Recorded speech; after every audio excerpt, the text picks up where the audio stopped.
Hello everyone, welcome to our channel.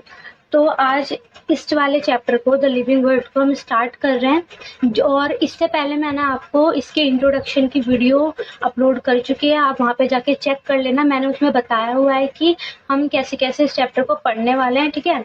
तो आज मैं इसमें आपको बताती हूँ कि ये चैप्टर की स्टार्टिंग कहाँ से है। तो मैंने आपको बोला था कि हम डाइवर्सिटी इन लिविंग वर्ड से इसको स्टार्ट करेंगे, ठीक है। इसकी पहले डाइवर्सिटी देखेंगे। तो जरा देखो, हम पहले इसमें पढ़ते हैं एरिस्टोटल कौन होता है। ठीक, एरिस्टोटल से पहले एक नाम आता है अलेक्जेंडर। ठीक, तो अलेक्जेंडर कौन थे? जैसे एक टीचर होता है, एक स्टूडेंट होता है ना, ऐसे ही अलेक्जेंडर और एरिस्टोटल थे, ठीक है। एरिस्टोटल कौन थे? अलेक्जेंडर के स्टूडेंट थे। तो इसको एक स्टोरी की तरह समझो। स्टोरी की तरह समझोगे तो एक याद रहेगा कि हाँ ऐसा ऐसा हुआ और फिर ऐसे क्लासिफिकेशन हुआ, ठीक है। तो एक स्टोरी मैं आपको छोटी सी बताती हूँ कि कैसे हमारे एरिस्टोटल ने क्या क्लासिफाई किए थे ऑर्गेनिज्म को, ठीक है। किस तरह से उन्होंने क्लासिफिकेशन करी थी। तो क्या हुआ था कि अलेक्जेंडर ने भेजा था एरिस्टोटल को कि जाओ, जो देख कर आओ सब कुछ, और जो जो तुम्हें रास्ते में दिखे वो मुझको आके बताना।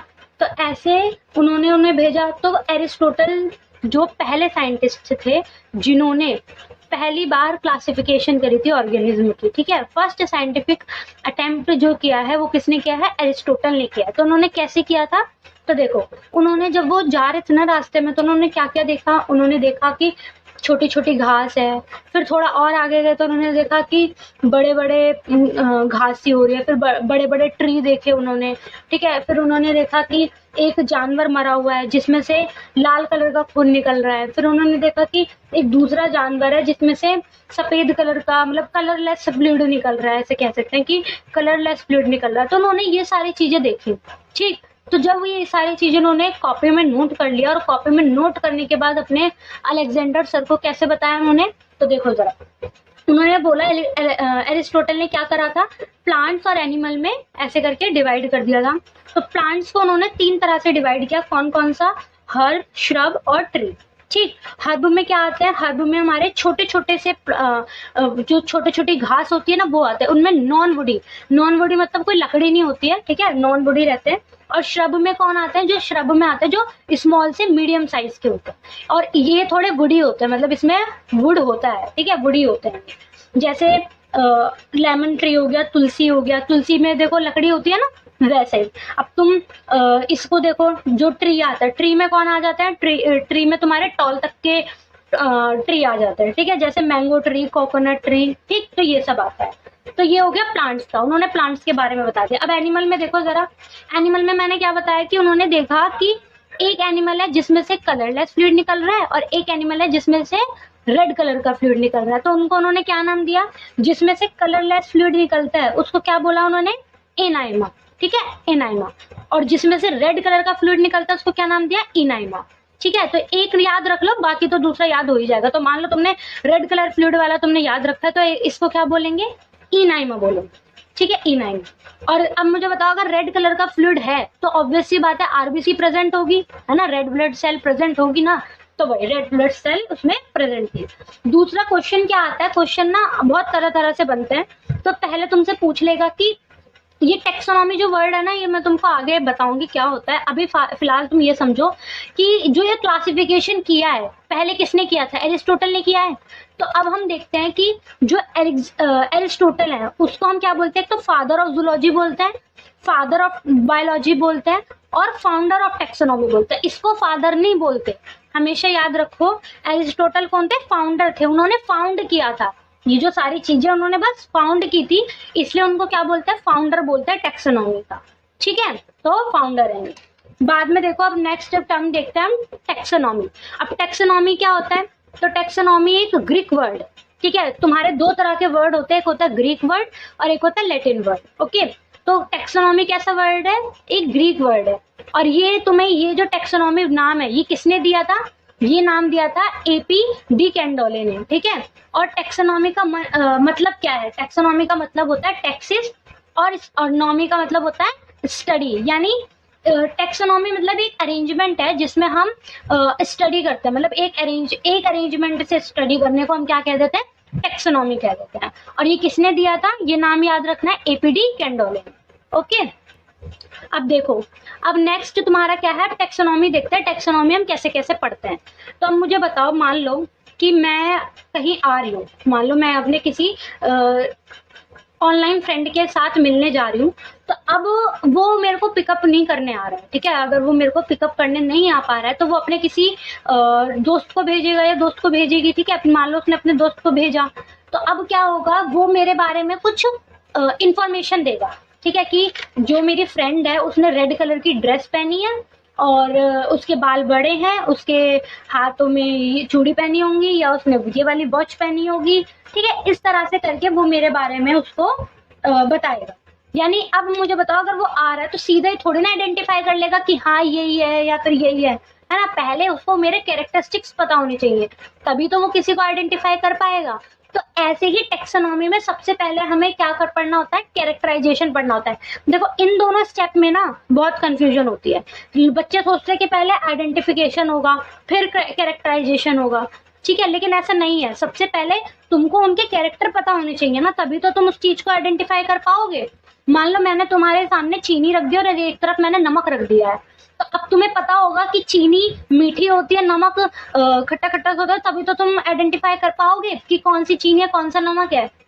समझ रहे हो? तो ऐसे ही स्टेप होते हैं। सबसे पहला कौन सा होता है, कैरेक्टराइजेशन, फिर आइडेंटिफिकेशन, फिर क्लासिफिकेशन, ठीक है। आइडेंटिफाई एक बार तुमने कर लिया, फिर चाहे तुम उसको कैसे ही क्लासिफाई कर दो, फिर उसके बाद नॉमेनक्लेचर होता है, ठीक है। ये हो गया तुम्हारा टेक्सोनॉमी का। तो अब याद रहेगा कि कौन कौन से स्टेप होते हैं। नेक्स्ट आता है तुम्हारा, अभी हमने किस किस के नाम पढ़ लिए। अभी हमने एरिस्टोटल पढ़ा था, जो कौन थे, एरिस्टोटल को हमने क्या बोला था, फाउंडर ऑफ टेक्सोनॉमी, ठीक है, फाउंडर बोला था। और ये अब नेक्स्ट नाम आया जिसको हम बोलते हैं कार्लस लीनियस, ठीक है, कार्लस लीनियस।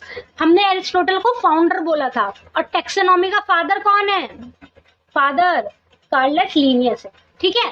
उन्होंने क्या किया था, उन्होंने तो बस प्लांट किंगडम ऐसे करके बस फाउंड कर लिया था कि हाँ हाँ ये सारी चीजें होती हैं, लेकिन सही अरेंजमेंट में, सही तरीके से, एक सिस्टमेटिक तरीके से किसने टेक्सोनॉमी को क्लासिफाई किया, तो वो कौन है, ये है कार्लस लीनियस। तो इसलिए इन्हें हम क्या कहते हैं, फादर ऑफ टेक्सोनॉमी कहते हैं।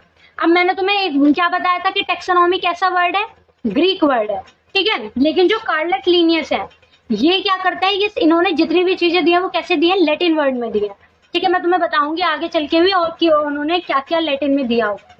तो इन्होंने एक नया वर्ड दिया था, जैसे तुमने टेक्सोनॉमी में ये चारों चीज पढ़ी है ना, इन्होंने एक नया वर्ड दिया जिसको हमने क्या बोला, सिस्टमैटिक बोला, ठीक है। सिस्टमैटिक एक इन्होंने नया नाम दे दिया।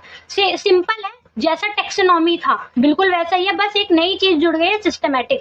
तो देखो जरा, टेक्सोनॉमी में हमने क्या क्या पढ़ा, टेक्सोनॉमी क्या होता है, ग्रीक वर्ड होता है, एपीडी कैंडोले ने दिया था। कैरेक्टराइजेशन होता है, फिर आइडेंटिफिकेशन होता है, फिर क्लासिफिकेशन होता है, देन नोमेनक्लेचर होता है। अब नया आ गया है सिस्टमैटिक। ये क्या है, लैटिन वर्ड है।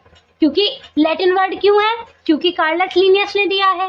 और ये वाला ग्रीक वर्ड क्यों था, एपीडी कैंडोले ने दिया, ठीक है। तो अलग अलग तरह से ये ऐसा समझो। तो ये क्या है, ये लैटिन वर्ड है, ओके। और ये किसने दिया, कार्लस लीनियस ने दिया। तो इसमें कुछ चेंज नहीं करना है, तुम्हें बस ऐड करना है। क्या ऐड करना है, देखो, कैरेक्टराइजेशन होगा, आइडेंटिफिकेशन होगा, क्लासिफिकेशन होगा, नोमेनक्लेचर होगा, प्लस एक नया चीज आ गया जिसको हम बोलते हैं इवोल्यूशनरी रिलेशनशिप, या फिर इसको एक शॉर्ट नाम दे देते हैं फाइलोजेनी। अब ये फाइलोजेनी क्या है, फाइलोजेनी मान लो जैसे हमारे पूर्वज होता है ना, उसके रिलेशन को हम क्या बोलते हैं, फाइलोजेनी कहते हैं, ठीक है। मतलब वो हमें बताता है कि ये कौन से किससे रिलेटेड, किससे ये इनका रिलेशन है। इस तरह से मान लो कोई ऑर्गेनिज्म है तो वो किसके, उनके पूर्वज कौन है, ऐसे करके, ठीक है। तो ये फाइलोजेनी वो बताता है, हिस्ट्री बताता है, ठीक है, हमारी इवोल्यूशनरी हिस्ट्री बताता है कि हम किससे बने आगे चल के। तो इसको याद करने का देखो क्या तरीका है, DRKAH और फिर हैज, ठीक है। अब इसको देखो, इसका क्या होता है, ड्रायोपिथिकस, रामापिथिकस, कैनेपिथिकस, ऑस्ट्रेलियोपिथिकस। और एच से क्या होता है, होमो, ये दोनों होमो में आ जाता है। तो होमो, यहाँ पे होमो, एच से होमो है, ठीक है। और होमोसैपियन, होमन इरेक्टस, तो ये सारे इसमें ऐसे जुड़ जाते हैं, ठीक है। तो इसको अलग से ऐसे लिखवाया नहीं है, याद करने का तरीका है। तो तुम इसको कैसे याद रख सकते हो, ये वाली ऊपर की लाइन याद रखने के लिए क्या क्या याद कर सकते हो, दशरथ, राम कुश। अब याद कैसे रखोगे, देखो दशरथ का बेटा कौन, राम, राम का बेटा कौन, कुश, और कुश, और ये तीनों कहाँ रहते हैं, अयोध्या में। ठीक है, ऐसे करके तो दशरथ, राम, कुश, अयोध्या, है ना, ऐसे करके इनको याद रख लेना। और ड्रायोपिथिकस, रामापिथिकस और केम्योपिथिकस, ऐसे करके इनको याद कर लेना। अब देखो, अब जो ये कार्लस लीनियस थे, इन्होंने क्या दिया था, इन्होंने 2 किंगडम क्लासिफिकेशन दी है, और क्या दिया है, बायनोमियल नोमेनक्लेचर दिया हुआ है, और 2 बुक दी हुई है। 2 बुक है, इनके मैं नाम तुम्हें बताऊंगी। सबसे पहले तो ये देखो, जो उन्होंने 2 किंगडम क्लासिफिकेशन की है वो कैसे किया, एक तो प्लांटी में और एक एनिमेलिया में। और बायनोमियल नोमेनक्लेचर उन्होंने कैसे दिया है, 2 वर्ड्स। बायनोमियल मतलब क्या होता है, 2 वर्ड्स, ठीक है। और इनका नोमेनक्लेचर कैसे, ILU, ये वाला मैं तुमको बताऊंगी क्या होता है। ओके, तो इतना समझ में आया। अब नेक्स्ट देखो, नेक्स्ट क्या आता है, 2 किंगडम क्लासिफिकेशन। अब 2 किंगडम क्लासिफिकेशन में हम क्या पढ़ते हैं, प्लांटी और एनिमेलिया। अब देखो, मैं अगर तुमको सीधा सीधा बताऊंगी ना कि जो प्लांट होते हैं वो रिस्पॉन्स कर पाते हैं या नहीं कर पाते हैं, या उनमें मोड ऑफ न्यूट्रिशन क्या होता है, लोकोमोशन करते हैं कि नहीं करते हैं, तो ऐसे सही नहीं है। क्वेश्चन जिस तरह से पूछा जाता है ना, चीजें भी उसी तरीके से पढ़नी चाहिए। अगर तुम सिंपल याद कर लोगे तो ऐसे तो कोई फायदा नहीं है ना, कि हाँ वैसे तो तुम्हें पता ही है कि प्लांट में क्या है, एनिमल में क्या है ना, ये सारी चीजें तो कॉमन सी हैं। पर क्वेश्चन कैसे बनता है ना, वो देखो। तो क्वेश्चन में तुमसे पूछ लेगा कि जो प्लांट्स हैं वो एक्सटर्नल स्टिमुलस के रिस्पॉन्स करता है कि नहीं करता है, या फिर जो लोकोमोशन करता है कि नहीं करता है, वैक्यूल होता है नहीं होता है, तो ये सारी चीजें ना इनमें पूछी जाती है, ये सारे क्वेश्चंस बनते हैं। तो ऐसे ही याद रखो। तो देखो जरा बताओ मुझे, जो प्लांट है उसमें वो रिस्पॉन्स करते हैं कि नहीं करते हैं, बताओ। एब्सेंट, इसमें एब्सेंट होता है, और एनिमल में क्या होता है, प्रेजेंट होता है। मोड ऑफ न्यूट्रिशन क्या होता है इसका, ऑटोट्रॉप्स होता है प्लांट्स का, और एनिमल्स का क्या होता है, हेट्रोट्रॉप्स होता है। सेकंड, लोकोमोशन क्या होता है, लोकोमोशन बताओ एनिमल में होता है कि प्लांट में होता है। तो देखो प्लांट में एब्सेंट होता है लोकोमोशन, और एनिमल में होता है। अब सी से 2 वर्ड आते हैं, एक तो होता है सेल वॉल, ठीक है, तो सेल वॉल बताओ। सेल वॉल प्लांट में होता है, ठीक है, सेल वॉल प्लांट्स में होता है, एनिमल में नहीं होता। और वैक्यूल, वैक्यूल क्या होता है कि नहीं होता है, वैक्यूल प्लांट्स में एब्सेंट है और एनिमल में प्रेजेंट है, ठीक है। अब नेक्स्ट देखो, नेक्स्ट है बाइनोमियल नोमेनक्लेचर। तो बाइनोमियल, बाई मतलब क्या था, 2 वर्ड्स, ठीक है। तो उन्होंने 2 वर्ड्स की क्या नोमेनक्लेचर दी थी, देखो। तो 2 वर्ड्स में पहला वर्ड किसको रिप्रेजेंट करता है, जीनस नेम को। पहला वर्ड किसको रिप्रेजेंट करता है, जीनस नेम को। सेकंड वर्ड किसको रिप्रेजेंट करता है, या तो स्पेसिफिक एपिथेट बोल दो या स्पीसीज एपिथेट बोल दो, ठीक है। तो याद रखना है कि जो भी तुम नाम लिख रहे हो उसमें जो पहला वर्ड है वो किसको रिप्रेजेंट करता है, जीनस को, और सेकंड वर्ड किसको रिप्रेजेंट करता है, स्पेसिफिक एपिथेट को, या बोल दो स्पीसीज एपिथेट को, है ना। और हमेशा याद रखो, जब भी तुम किसी भी जीनस का नाम लिख रहे हो तो फर्स्ट लेटर कैसा होगा, कैपिटल होगा, ठीक है। और स्पीसीज एपिथेट में जितने भी लेटर्स हैं वो कैसे होंगे, स्मॉल होंगे, स्मॉल लेटर्स में होंगे। एग्जाम्पल देखो जरा, एग्जाम्पल में मैं तुम्हें बताती हूँ। जो पैंथरा है, ये देखो यहाँ पे देखो, जो पैंथरा है, पैंथरा, ये पैंथरा में पी जो है वो मैंने कैपिटल में बनाया है, ठीक है। और ये कैसा है, जीनस नेम है, ठीक, ये जीनस का नाम है, ये एक जीनस है। और इसके स्पीसीज क्या है, लियो, टिग्रिस। तो ये लियो किसको होता है, लायन को, टिग्रिस मतलब टाइगर। तो ये स्पीसीज है, ठीक है, ये स्पीसीज है और ये जीनस है। तो अगर तुम्हें बोलना होगा पूरा नाम कैसे लोगे, पैंथेरा लियो, पैंथेरा टिग्रिस, ठीक है। तो अगर तुम ऐसे पूरा लिख दोगे, पैंथेरा, ठीक है, पैंथेरा लियो, तो ये पूरा एक क्या हो गया, एक तुमने नोमेनक्लेचर लिख दिया, एक नाम लिख दिया, जिसको पहला किसको शो कर रहा है, जीनस को, और दूसरा किसको शो कर रहा है, स्पीसीज एपिथेट को शो कर रहा है ना। अब नेक्स्ट देखो, अभी मैंने तुम्हें बताया था इन्होंने और क्या दिया था, ILU। अब ये ILU क्या है, आई किसको रिप्रेजेंट करता है, इटैलिक्स को। एल मतलब लैटिन, मैंने तुम्हें क्या बोला था, जो कार्लस लीनियस है उनका सब क्या काम होता है, लैटिन में होता है, ठीक है। और यू क्या है, यू किसको रिप्रेजेंट करता है, यूनिवर्सल। यू मतलब क्या है, एक तो यूनिवर्सली एक्सेप्टेड होना चाहिए, दूसरा अंडरलाइन होना चाहिए। अब ये अंडरलाइन वाला सिस्टम जो है वो मैं आपको जब हम और लिखेंगे ना उसमें आपको बताऊंगी, ठीक है। अभी आप मेरे को यहाँ तक का अगर आप लोगों को क्लियर है तो फिर नेक्स्ट वीडियो मैं जल्दी अपलोड करूंगी। आज इस वीडियो में बस इतना ही। और अगर आपको थोड़ा सा भी डाउट है कहीं पे भी तो आप मेरे को कमेंट करके बता सकते हो, मैं आप लोगों के डाउट भी सॉल्व करूंगी। ठीक है, और नेक्स्ट वीडियो जल्दी ही मैं अपलोड करूँगी। और इस वीडियो को लाइक करो, शेयर करो और चैनल को सब्सक्राइब करो। Thank you.